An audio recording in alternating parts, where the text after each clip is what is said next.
Kung nagsisimula ka na sa journey mo at medyo matagal ka nang nagwo-workout, pero wala kang nakikitang pagbabago sa katawan mo.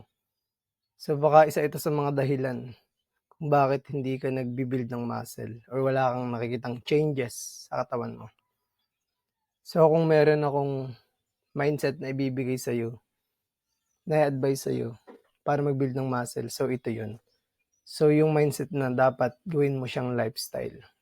Dapat habang buhay mo na siyang gagawin. Sabihin mo sa utak mo na habang buhay mo na 'tong gagawin. So yun, sa video na 'to is tatalakayin or ipapaliwanag ko kung bakit lifestyle ito.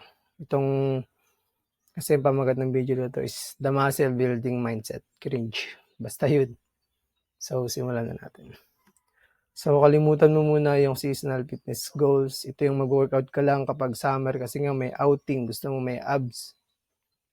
Pero ano nangyari? Wala kang nakitang resulta. So 30-day challenge, 30-day challenges. So hindi ito sustainable kasi alam naman natin na matagal, it takes time. Walang build sa pag-bodybuilding. So bullshit yan. So quick fix solution. Hindi ito pang madali ang So ang sekreto is yung nga, long-term mindset. Dapat consistent ka in lifestyle changes. Dapat yung utak mo is pang matagalan and consistent in lifestyle change. Bakit dapat long term? Kasi kapag long term, iniisip mo na pang matagalan. So, ibig sabihin habang buhay mo na siyang gagawin. So, yung resulta, dadating yan habang ginagawa mo yung required. Like workout, sleep good, basta yung sa tulog at pagkain. So, itrato mo siya ng parang pagkain at pagtulog lang.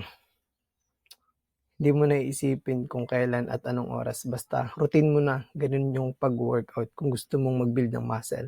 Yo, para sa overall health mo, hindi ito quick fix solution. Yun nga ulit-ulit. So tandaan mo na, muscle building is a lifelong journey.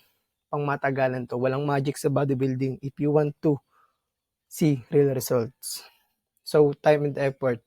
Kailangan mo na maglaan ng time and effort kung gusto mong makita yung pagbabago dyan sa katawan mo.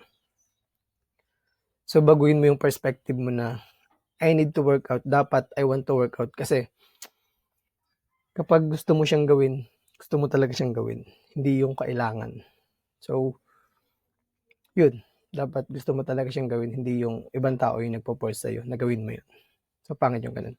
So, isipin mo lang na self-care, hindi ito punishment. Investment sa sarili mo and growth opportunity. So, yun, self-improvement, ganun. And advantage is, yun nga, long-term results, easy routine, adherence, less pressure, and stress. Kapag long-term yung mindset mo, then long-term din yung results. Ganun lang yan. Then, mas madali yung routine. Kasi, yun, everyday mo lang siyang gagawin and hindi ka na ma-overwhelm kung ano yung best exercises para sa yun, para sa muscle na yun. But, alam mo na sa utak mo kung ano yung gagawin mo. At hindi ka mapapressure kasi alam mo na nga na long term mo siyang gagawin. So, yung resulta is darating yan basta gawin mo lang siya everyday, consistent, and mag-commit ka. So, yun. Anong bonus to? Basta yung sustainable progress yan. Kasi nga, ulit-ulit, long-term mindset, long-term results, and better work-life balance. So, gawin mo siyang habit like brushing your teeth. Yung pagbabrush ng teeth is, di mo na kailangang isipin lagi like automatic na mo na siyang magagawa. And enjoy mo lang yung process. Find workouts you love. Yung mga bagay na gusto mo lang na workout gawin. Yung mga simple pero hindi madali. Walang madali dito. And mag-set ka ng realistic goals. Find your tribe kasi kapag may gym bro, mas nakaka-motivate yun. And maghihilang kayo pataas and integrate sa daily life mo. So yun, imbis na mag-tricycle ka kapag papasok, maglakad ka na lang. So yun lang yan. So, yun, embrace mo lang yung off days, focus on consistency, not perfection. Adjust routine as life changes. Tandaan mo na progress, not perfection. So, yun lang muna sa video na to. Pasensya na ako medyo mabilis kasi nga 5 minutes lang yung saloon. Basta yun.